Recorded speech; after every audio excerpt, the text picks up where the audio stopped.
एक बार फिर से स्वागत है सारथी क्लासेस के इस यूट्यूब चैनल पे। और मुझे पूरा भरोसा है कि आपकी पढ़ाई प्लस लिखाई एक बड़े स्तर पे चल रही होगी। आज का जो वीडियो बनाने का जो उद्देश्य है कुछ अलग है। आज हम ऐसे विषय पे बात करने वाले हैं जो कहीं ना कहीं कुछ समय पहले हमारे समाज में घटित हुई है। आज के ही दिन को क्यों चुना गया है, इसके भी कुछ कारण है। ठीक है, 8 अगस्त 2024 को पश्चिम बंगाल में एक घटना हुई। एक लेडीज डॉक्टर के साथ रेप हुआ 8 अगस्त, आज 19 अगस्त है। और आपको पता है कि रेप जब महिलाएं के साथ होती है तो ये अपने आप में मानसिक रूप से तो आपको परेशान करता ही है, साथ में सामाजिक रूप से भी परेशान करता है। रेप तो हुआ ही, साथ में उसको मार भी दिया गया। जब एक डॉक्टर के साथ ऐसा हो सकता है तो आप समझिए कि समाज में रहने वाले किसी भी लड़कियों के साथ हो सकता है। अब यहाँ प्रश्न ये उठता है कि ऐसी घटनाएं हमारे समाज में होती क्यों हैं? ऐसे कारण, कुछ तो कारण होंगे, कुछ तो कारण हो सकते हैं। किसी भी घटना के होने से दो बातें निकल के आई, यानी जो व्यक्ति आरोपी है इससे संबंधित, यानी पश्चिम बंगाल के मामले को लेकर उसमें व्यक्ति का नाम आ रहा है।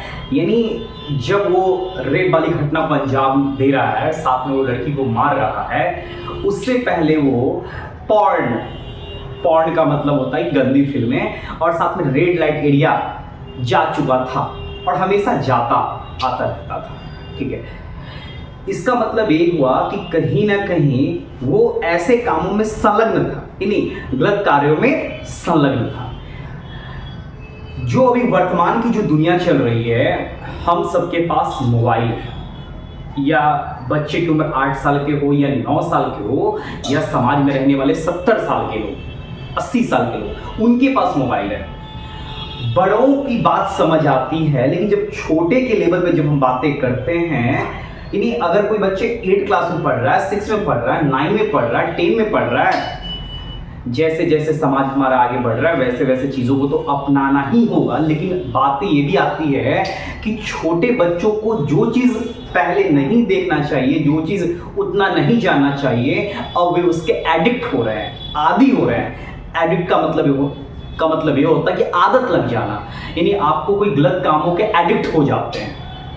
और जब आप गलत कामों में जब आप एडिक्ट होते हैं, जब आपको आदत लगती है, इसका मतलब ये हुआ कि वो कार्य आपको बार बार करने की इच्छाएं करेगी। ठीक है, हम अपने सामाजिक व्यवस्था में हमने कुछ संरचनाओं का निर्माण किया है। विवाह उसी का एक भाग है।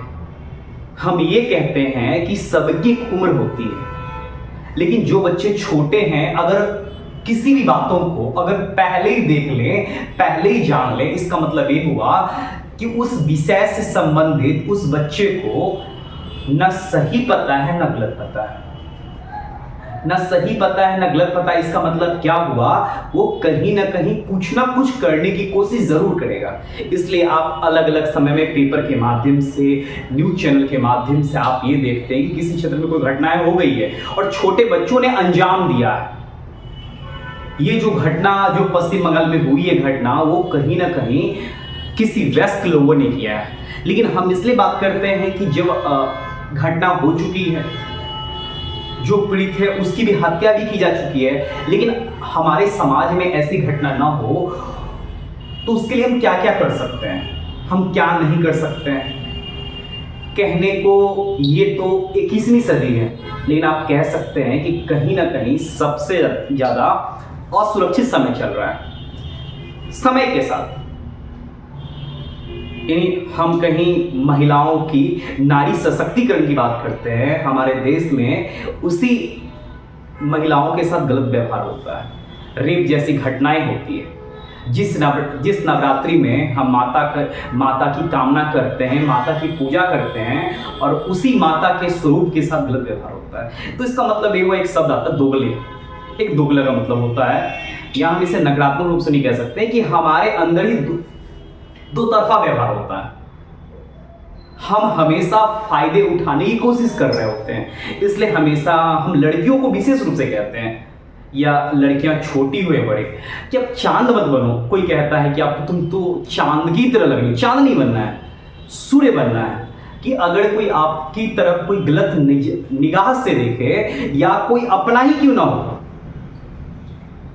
तो आप अपने सूर्य की रोशनी से उसको जलाकर रख दें। चांद नहीं बनना है, क्योंकि आप चांद बन के रह गए हैं और आपके साथ कितने अलग अलग लेवल पे कब कब आपका शोषण हुआ और कब कब करने की कोशिश की गई, या बच्चे के स्तर पे या जब आप वयस्क हुए उस स्तर पे, और आपको पता भी नहीं चला। आजकल कई बार आप देखते हैं कि लड़कियां जब कॉलेज जाती है, ऑटो में ट्रैवल कर रही होती है, बस में ट्रैवल कर रही होती है, ट्रेन में ट्रैवल कर रही होती है, किसी ऑफिस में काम कर रही होती है, किसी कॉलेज में पढ़ने जाती है, किसी संस्थाएं में पढ़ने जाती है, तो वहां भी उसके साथ कुछ ना कुछ गलत करने की कोशिश की जाती है। तो अगर अपने लेवल पे उन्हें जागरूक ना किया जाए, उन्हें यह ना बताया जाए कि जीवन के उद्देश्य क्या है, तो अगर भाई दी आज रक्षाबंधन के अवसर है, हम भी कहीं ना कहीं भाई है, मेरी भी बहनें हैं, और जो भी आप इस वीडियो को देख रहे हैं आप भी कहीं ना कहीं मेरी बहनें हैं, और हमेशा हम ये चाहेंगे कि आपकी सुरक्षा क्या हो, प्राथमिक हो। आपके साथ कोई भी किसी भी प्रकार से गलत व्यवहार किसी भी रूप में ना किया जाए, क्योंकि अगर आपके साथ किसी भी रूप में गलत व्यवहार होते हैं, इसका सीधा सा अर्थ है कि हम जिस देश का निर्माण करना चाहते हैं 21वीं सदी में, जिस भारत को इतना सशक्त बनाना चाहते हैं, वह अगर एक लिंग के साथ, अगर एक जेंडर के साथ अगर अन्याय करता है, तो हमारा देश मजबूत कभी नहीं बन पाएगा। तो इसके लिए हमें अपने प्रयास अपने घरों से ही करने होंगे और लोगों को समझाने होंगे कि जो उनके अंदर जो कूड़े कचरे जो भरे हुए हैं, जो लड़कियों को वस्तु समझते हैं, वस्तु नहीं समझते उनको। अगर घर में महिलाएं हैं तो महिलाएं अपने स्तर पर अपने बच्चों को समझाएं कि जैसे तुम अपने बहन के साथ गलत व्यवहार नहीं चाहते तो दूसरे के बहन के साथ भी गलत व्यवहार ना होने दो। और साथ में आप अपने स्तर पे भी अगर कोई भी आपके साथ कोई गलत करने का प्रयास करता है तो उसका विरोध करें। ये नहीं कि मौन सहमति दे दे या किसी भी चीजों को हो रहा है तो होने दे।